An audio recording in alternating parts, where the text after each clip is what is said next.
सुप्रभात बच्चों, कैसे हो आप सब। बच्चों आशा करती हूँ आप घर पर स्वस्थ होंगे। बच्चों हम 10 पाठ कंप्लीट कर चुके हैं। आज मैं आपको 11वां पाठ समझा रही हूँ। आपके 11वें पाठ का नाम है बच्चों तेनाली राम। आज तेनाली राम के बारे में बताएंगे आपको कौन थे तेनाली राम। तो चलिए मैं शुरू करती हूँ 11वां पाठ। बच्चों हमारे देश की दक्षिण दिशा में, ठीक है, एक राज्य है जिसे विजयनगर के नाम से जाना जाता है। जो विजयनगर राज्य हैं उनके एक राजा हुए हैं राजा कृष्णदेव राय। बहुत ही महान और प्रतापी राजा थे वो।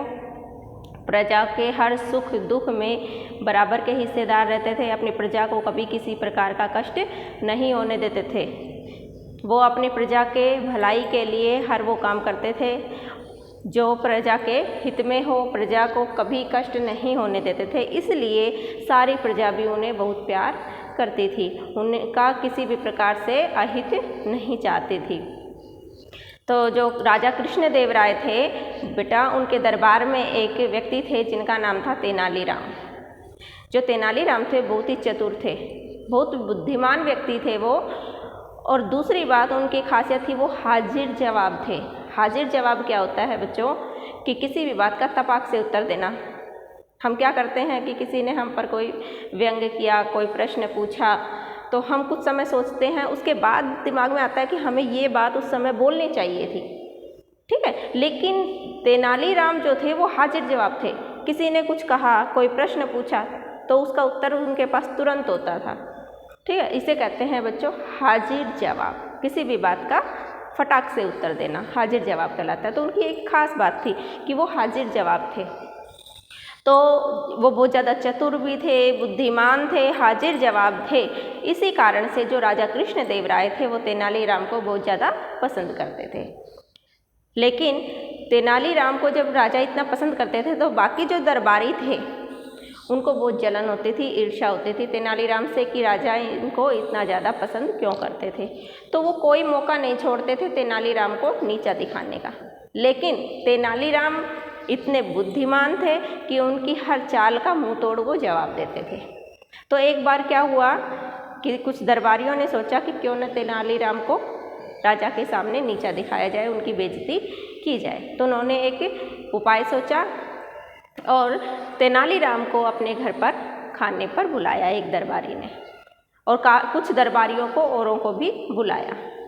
तो तेनाली राम जब उनके घर खाना खाने के लिए जाते हैं तो वो आराम से भोजन करते हैं। और भोजन करने के बाद बच्चों वो लोग, जो दरबारी ने तेनाली राम को खाने पर बुलाया था, वो तेनाली राम के सामने और सबके सामने खरबूजे रखते हैं खाने के लिए, ठीक है। खाना खाने के बाद क्या रखा सबके सामने खाने के लिए? खरबूजे रखे। तो सभी दरबारियों ने क्या चाल चली कि खरबूजे खा खाकर चुपचाप से खरबूजों के छिलके तेनाली राम के सामने रख दिए। तो ऐसा लग रहा था कि सारे खरबूजे तेनाली राम ने ही खाए हैं। तो जब खरबूजे खा चुके सभी लोग, तो उन्होंने, एक दरबारी ने मजाक उड़ाया कि देखो तेनाली राम कितने भुक्खड़ हैं।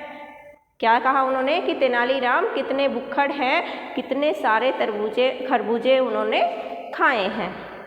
ये ऐसा उन्होंने उसका मजाक उड़ाया कहकर। लेकिन तेनाली राम क्या था, मैंने अभी बताया आपको कि वो हाजिर जवाब थे, किसी भी बात का जल्दी उत्तर देते थे। तो उन्होंने कहा कि हाँ मानता हूँ मैं भुक्खड़ हूँ, मैंने इतने सारे खरबूजे खाए हैं, लेकिन आप लोग तो मुझसे भी ज़्यादा भुक्खड़ हैं। क्यों? क्योंकि मैंने तो केवल खरबूजों के गुद्दे खाए हैं, छिलके नहीं खाए, छोड़ दिए। लेकिन आप लोगों के सामने तो छिलके भी नहीं रखे हुए हैं। तो इसका क्या मतलब है कि आपने तो गुद्दे के साथ साथ छिलके भी खा लिए हैं। तो फिर ज़्यादा भुक्खड़ कौन हुए? छिलके खाने वाले, ठीक है ना। तो उन्होंने ये जवाब दिया। तो सारे दरबारी शर्म से चुप हो गए और उसके आगे कुछ भी नहीं बोल सके। तो बच्चों ये था आपका पाठ तेनाली राम। इससे क्या पता चलता है कि तेनाली राम क्या थे? बहुत ही बुद्धिमान थे, चतुर थे और हाजिर जवाब थे। उनकी इन्हीं खासियत के कारण राजा कृष्णदेव राय उनको बहुत ज़्यादा पसंद करते थे। तो बच्चों आपको भी तेनाली राम की तरह बुद्धिमान चतुर बनना चाहिए। और उसके लिए आपको क्या करना पड़ेगा? उसके लिए बहुत अच्छे तरीके से आपको स्टडी करनी पड़ेगी, अपनी पढ़ाई पर पूरा ध्यान देना पड़ेगा, तभी आप ज़्यादा इंटेलिजेंट बन पाओगे। ठीक है, तो सभी बच्चे क्या करेंगे, इस पाठ को पुस्तक में ध्यान से पढ़ेंगे और तेनालीराम की तरह बनने की कोशिश करेंगे। धन्यवाद।